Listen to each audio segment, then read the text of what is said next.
Have you ever woken up in a hospital bed, unsure of how you ended up there, only to discover you've been shot? That was Boosie's experience. There was no warning, no build-up, just pure chaos. He opened his eyes, disoriented and in pain, and all he could say was, "I don't know, man. I woke up and I was shot." Just like that. Life can change in an instant when you find yourself caught in someone else's conflict. But Boosie isn't the type to give in. He didn't cry or cooperate with authorities.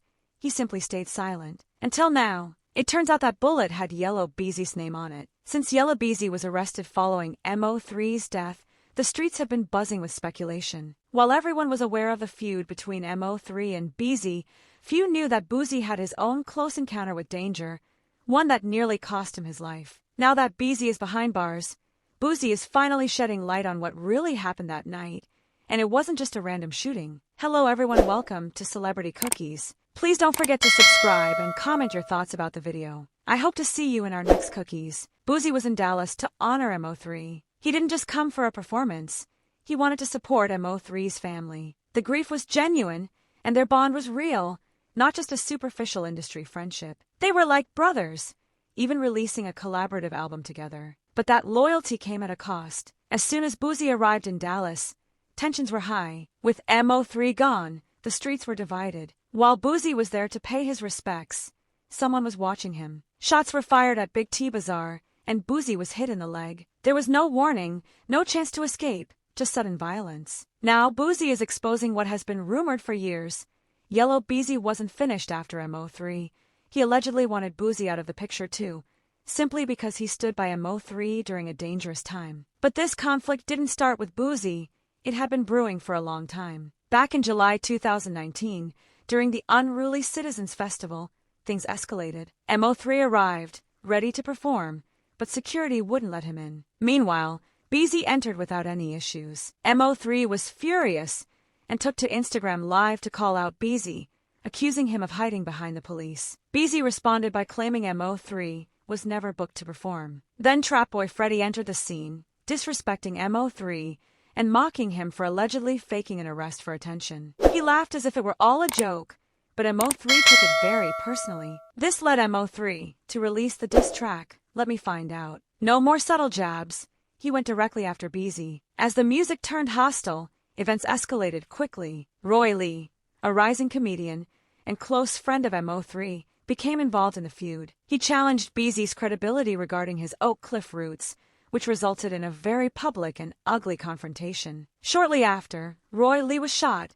and the streets say it was an act of retaliation. What about MO3? He wasn't going to let things go easily. Reports say he retaliated by shooting up Beezy's car on the Sam Rayburn Tollway. Beezy ended up in the hospital but managed to survive, just barely. Then MO3 released another track titled 2/19 on Roy Lee's birthday. It was a chilling song that pretty much confirmed who was behind the retaliation. MO3 was serious about it, and Beezy was aware of that. Fast forward to November 2020, MO3 was driving on I-35 in Dallas when a masked gunman approached him and killed him. It happened in broad daylight on the highway, with no mercy shown. The streets were shocked, but rumors spread quickly. Everyone was pointing fingers at Yella Beezy. Even the police seemed to notice. Some suspected that Beezy orchestrated the whole thing from the shadows. But there were no charges or arrests, just silence. Then Boosie got caught up. Boosie wasn't even involved in the original conflict.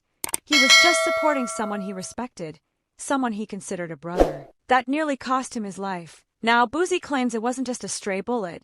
He insists there was a bounty on his head, real money for a hit, simply because he stood by MO3. He made it clear, there's no police report. I told them, no, there's no police report. Boosie didn't snitch or back down, but he's speaking out now. While Beezy is currently in jail, his name remains prominent on the streets. From Roy Lee to MO3 to Boosie, there's a clear pattern, and people are starting to connect the dots. But that's not all. In January, another tragic incident occurred at Slappy Express Car Wash in Forest Hill, where a man and his 5-year-old daughter were caught in the crossfire. Lil Ronnie also lost his life. A photo later surfaced online, showing Yella Beezy next to one of the suspects linked to the case. That was enough for the internet to explode with theories. Beezy took to Instagram stories to deny any involvement. Don't associate my name with any of this. Period. He claimed he takes photos with many strangers and didn't know the individual in question. But by then, the damage was already done. The streets have long memories. And let's not forget,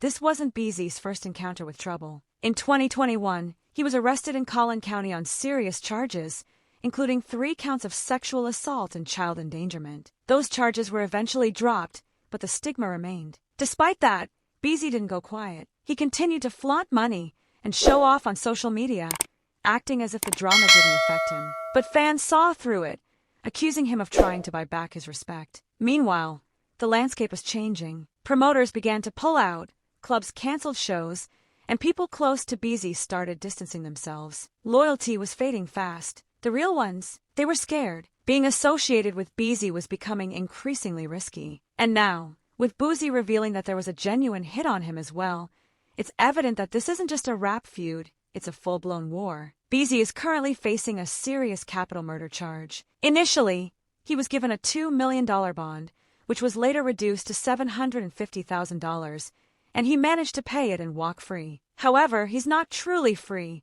He's under intense scrutiny, with eyes on him at all times. Meanwhile, quiet investigations are piling up, old cases are resurfacing, and rumors are intensifying. Even though nothing has been proven in court yet, people are questioning how many times someone can escape serious consequences before facing them. So here we are. Boosie has made it through, but just barely. Now, he's revealing who was really targeting him. The situation is far from resolved, with names, incidents, and narratives still unfolding. The big question is, was Yella Bee orchestrating everything all along? Or is he merely a victim of street politics, entangled in something much more complex than anyone realized? Regardless, one thing is certain, this story is far from over. Now we want to know your thoughts. Do you believe Yella Bee was involved in all of this, or is he just being haunted by his past? And what about Boosie? Was he merely caught in the crossfire, or was there an effort to silence him as well? Share your opinions in the comments. If you support the truth, hit that like button. Subscribe so you don't miss the next installment. Because if you think this is intense, believe me, it's about to get even wilder.